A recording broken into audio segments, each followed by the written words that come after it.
राधे राधे। आज हम लोग पढ़ेंगे एकादशी महात्म्य। आज रमा एकादशी महात्म्य है। कार्तिक मास के कृष्ण पक्ष की एकादशी। भगवान कृष्ण बोले, हे युधिष्ठिर, कार्तिक मास के कृष्ण पक्ष की एकादशी का नाम रमा है। इसके महात्म्य की कथा ऐसे है। एक मुचकुंद नामक राजा सत्यवादी और विष्णु जी का भक्त था। उसकी कन्या का नाम चंद्रभागा था। उसका विवाह राजकुमार सौभन के साथ किया। सौभन का शरीर निर्बल था, लेकिन उसकी श्रद्धा पूर्ण शक्तिशाली थी। एक समय सौभन ससुराल में था और रमा एकादशी आ गई। मुचकुंद राजा ने ढिंढोरा पिटवा दिया कि आज सब प्रजा को उपवास करना होगा। हाथी, घोड़े, ऊंट आदि पशुओं को भी अन्न मत देना। राजकुमार सौभन ने मुनादी सुनकर पत्नी के पास गया और कहने लगा, मैंने उपवास किया तो अवश्य मर जाऊंगा। कहिए क्या किया जाए? पत्नी बोली, यदि उपवास की शक्ति नहीं तो यहाँ से किसी दूसरे स्थान में चले जाइए। सौभन ने उत्तर दिया, ये बात निश्चित है कि मेरे शरीर में उपवास की शक्ति नहीं, परंतु श्रद्धा भक्ति मेरे मन में पूर्ण है। मनोइच्छा ये शिक्षा दे रही है कि चाहे शरीर छूट जाए, व्रत को न तोड़ूंगा। अतः उसने रमा एकादशी का व्रत किया।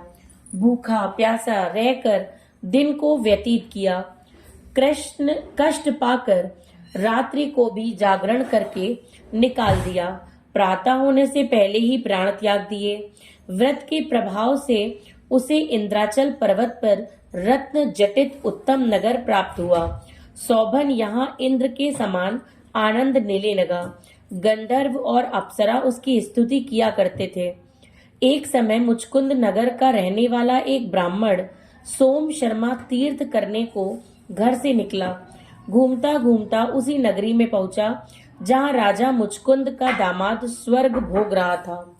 उससे जाकर पूछा, किस प्रभाव से यह उत्तम नगर आपको प्राप्त हुआ है? कौन से पुण्य का फल प्रकट हुआ है?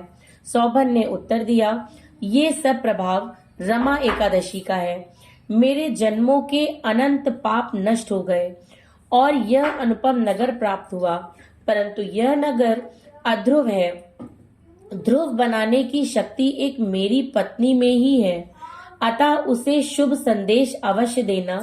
ब्राह्मण ने घर आकर चंद्रभागा से सब समाचार कहा और उसे मंद्राचल पर्वत पर मुनि वामदेव के आश्रम में ले गया।